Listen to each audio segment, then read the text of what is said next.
До 1 августа торговые точки Кыргызстана должны быть снабжены контрольно-кассовыми машинами. ККМ – это прибор, подключенный к серверу налоговой службы. Туда он отправляет информацию о каждом проданном товаре.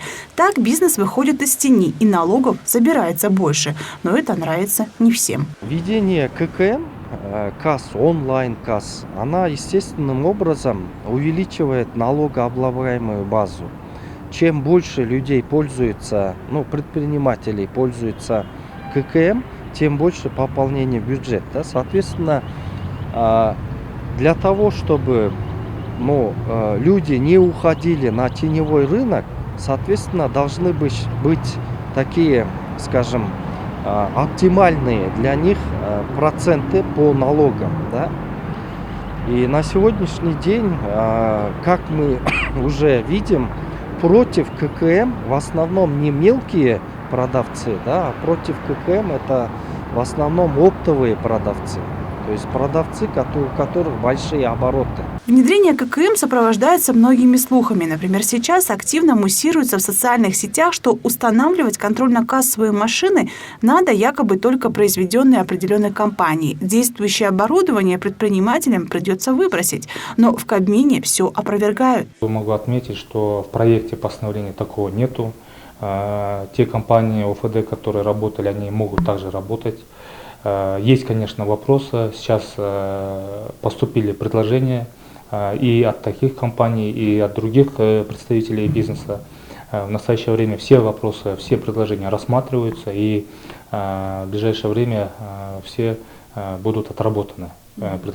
Предложения бизнеса действительно принимаются в учет. Если изначально планировали внедрить обязательное использование ККМ весной, то сейчас решили продлить срок до 1 августа. Сергей не стал откладывать, и ККМ пользуется уже сейчас. С этим аппаратом уже удобно, без письменной волокиты. Раньше была кассовая книга, мы ее каждый день заполняли, с утра открывали, вечером закрывали, иногда забывали.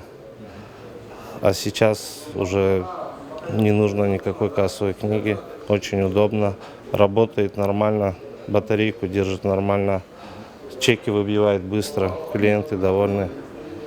В общем, отличный аппарат. Покупатели тоже оценили преимущества ККМ. При покупке всегда прошу и беру с собой чек, потому что в случае каких-то проблем с товаром, который я приобрел, благодаря чеку я могу всегда вернуть, обменять товар, который я приобрел. Если вдруг он мне не подошел или не работает, проблемы всякие бывают.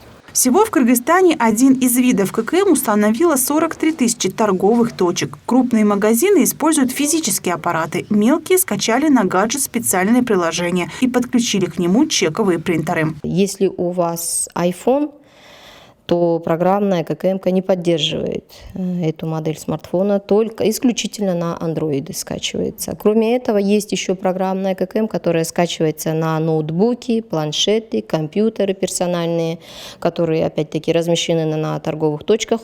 То есть это говорит о том, что у налогоплательщика есть некая внутренняя своя учетная система товаров. Программная ККМ абсолютно легко интегрируется с учетной системой налогоплательщика, тем самым у субъекта налогообложения возникает такая возможность, как удаленный контроль за работой своих торговых точек. К примеру, если у него сеть магазинов, сеть аптек, сеть салонов красоты, авиакасс и другие, объекты налогообложения. ККМ нужны не всем. Не устанавливают контрольно-кассовые машины торговые точки в высокогорье и в местах, где нет интернета. В этот перечень включены те субъекты налогообложения, которые расположены в труднодоступных местах. Работать, то есть бизнес которых не позволяет применять им, то есть или даже если она позволяет, она очень усложнит их саму деятельность. Эта деятельность, к примеру, это реализация чайной разнообразной продукции в поездах, в самолетах, реализация авиабилетов и тому подобное. Налоговая служба запустила обучающие программы по использованию ККМ. Проводятся семинары и тренинги. Однако в Кабмине работой налоговиков недовольны. Первый заместитель председателя Кабинета министров Арзебек Куджошев после посещения ЦУМа заявил, разъясняют плохо. Предприниматели не понимают, зачем нужны ККМ, а на население не знает, зачем требовать чеки. Для населения скажу, что вы должны нас поддерживать, потому что все люди, которые не платят налоги, соответственно, они, не будут поступать деньги для выплаты заработной платы и пособий. Вот. Мне здесь известили, что аренда от 30 тысяч сомов до 40 тысяч это в подвале. Уже в верхних частях она еще больше, от 1000 до 3 до 5 тысяч долларов в месяц они получают. Это получают хозяева данного. А получается, что контрольно-кассовые аппараты, они не имеют многие. То есть это говорит о том, что отчетность еще очень плохая. Работа будет усиленной, потому что, как отмечают в Кабинете министров, от введения ККМ зависит в том числе своевременная выплата таких социальных обязательств государства, как пенсия, заработная плата врачей и учителей, различные социальные пособия. А коль во всем этом заинтересованы и сами кыргызстанцы, то и им стоит принять участие в процессе внедрения ККМ, требовать чеки. Екатерина Такамбаева, Джентай Макенов, «Пирамида».